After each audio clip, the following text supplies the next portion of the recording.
जय भवानी। सनातन ना नूतन है ना पुरातन है, ना ये नया है ना ये पुराना है, ये सदा से रहा, सदा रहेगा। सनातन की मुख्य रूप से दो स्तंभ रहे, एक ब्राह्मण एक क्षत्रिय। इन्हीं पे सनातन आगे बढ़ता रहा। युगों युगों से ब्राह्मण अपने ज्ञान और क्षत्रिय अपने बल द्वारा इसकी रक्षा करते रहे। बाकी का एक बहुत बड़ा समुदाय वंचित रहा। उसने ना युद्ध कला सीखी।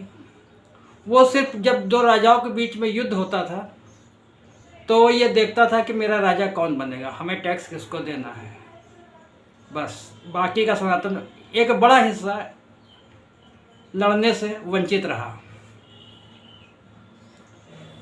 सनातन है सदियों पुराना, लेकिन आज भी हिंदू कमज़ोर है।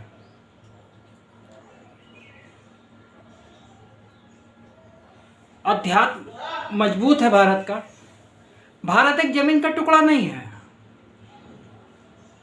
अध्यात्म के लिए, शांति के लिए ये दुनिया के लिए स्वर्ग है। अध्यात्म अर्थव्यवस्था को मजबूती प्रदान करता है, आर्थिक मजबूती देता है। जैसा कि राम मंदिर और अन्य तीर्थों से, मंदिरों से होने वाली आय, सरकारें उनका उपयोग सदा करती आई हैं। लेकिन सनातन मजबूत कैसे हो, तो उसका एक ही विकल्प है। सनातन एकता ही रास्ता है सनातन को मजबूत करने का।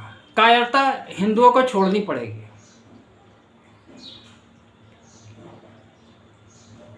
ये जो सदियों से चला आ रहा है, समाज को एक साथ खड़ा होना पड़ेगा, तब सनातन मजबूत होगा।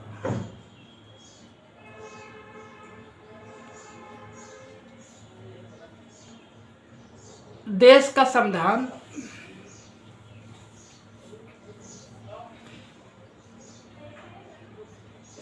लोकतंत्र की रामायण है, लेकिन ये रामायण पढ़ी कुछ नेताओं ने, कुछ सब ने नहीं पढ़ी। जिस दिन हिंदुस्तान में घर घर में संविधान पहुंच जाएगा, वास्तविक लोकतंत्र, सच्चा लोकतंत्र भारत में स्थापित हो जाएगा।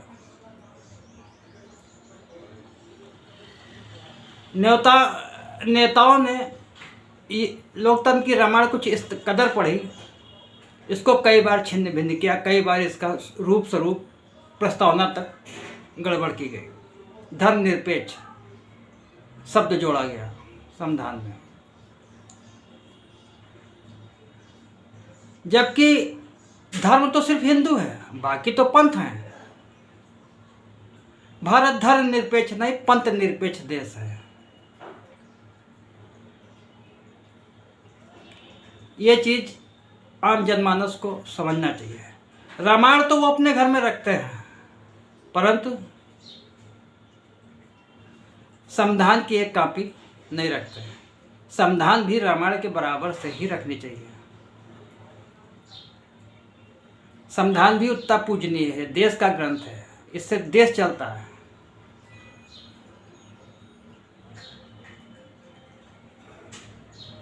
सनातन एक विश्वव्यापी सोच है। सनातन पूरे विश्व के लिए सोचता है, सिर्फ भारत के लिए नहीं। दुनिया के हितों के लिए भारत काम करता है, सदियों से करता आया है।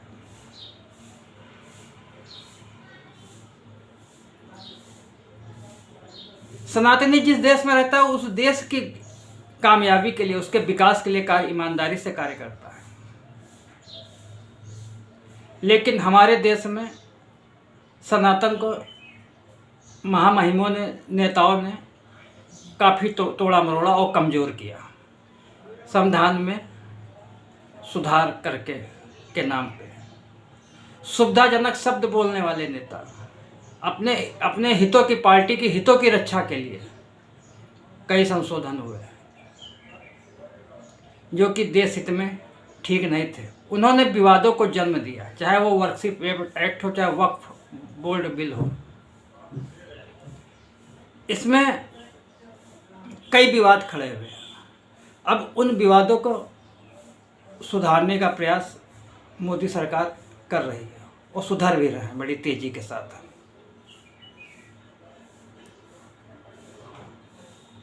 लेकिन अल्पसंख्यक इस चीज़ से दुखी है। ये दुख उनको उनके अपने रहनुमाओं से पहुंच रहा है।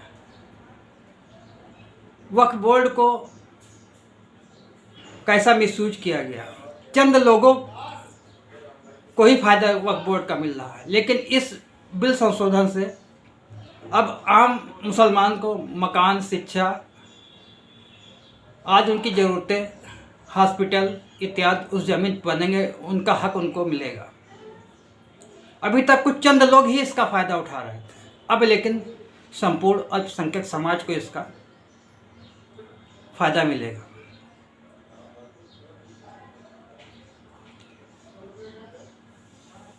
संविधान का जिक्र हो, बाबा साहब अम्बेडकर का ना जिक्र हो, ऐसा हो ही नहीं सकता। बाबा साहब भीमराव अम्बेडकर जी दुनिया में एक ऐसे पहले व्यक्ति हैं जिन्होंने 35 डिग्रियां हासिल की। दुनिया में ऐसा कोई दूसरा व्यक्ति नहीं हुआ। अमेरिका ने उनको नॉलेज ऑफ सिंबल कहा। वो हमारे देश के एक पूजनीय व्यक्ति हैं, पूजा योग्य हैं।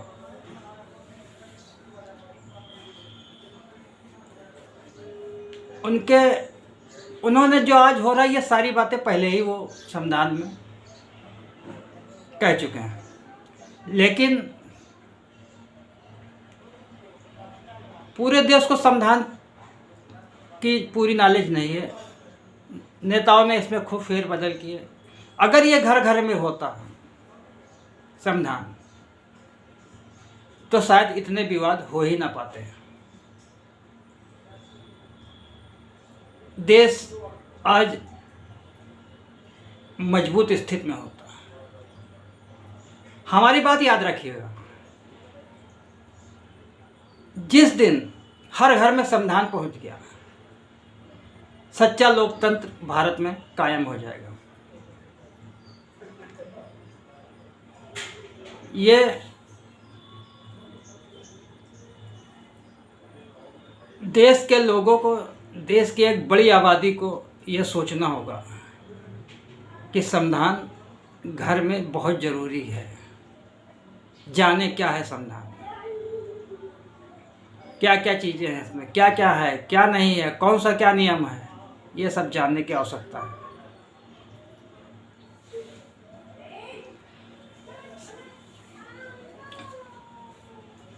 नहीं तो ये नेता अपना खेल ऐसे खेलते रहेंगे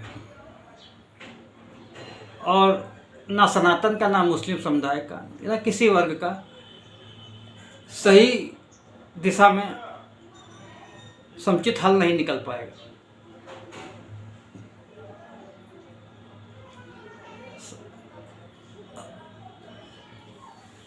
ये सिर्फ कुछ नेताओं के हाथ का खिलौना बन गया संविधान। वो अपने हिसाब से इसको देश के प्रति चलाते रहे बस। बाकी कोई निजी हितों के लिए, जिसमें कि कांग्रेस नंबर 1 है।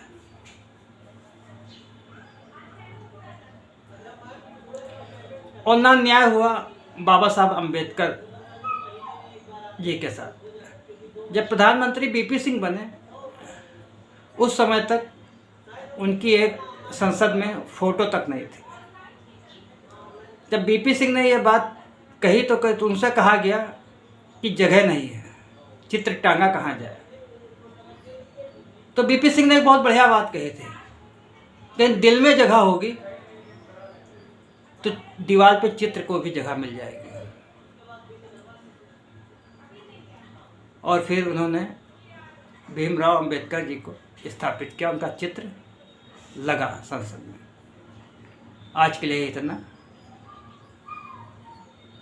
जय श्री राम।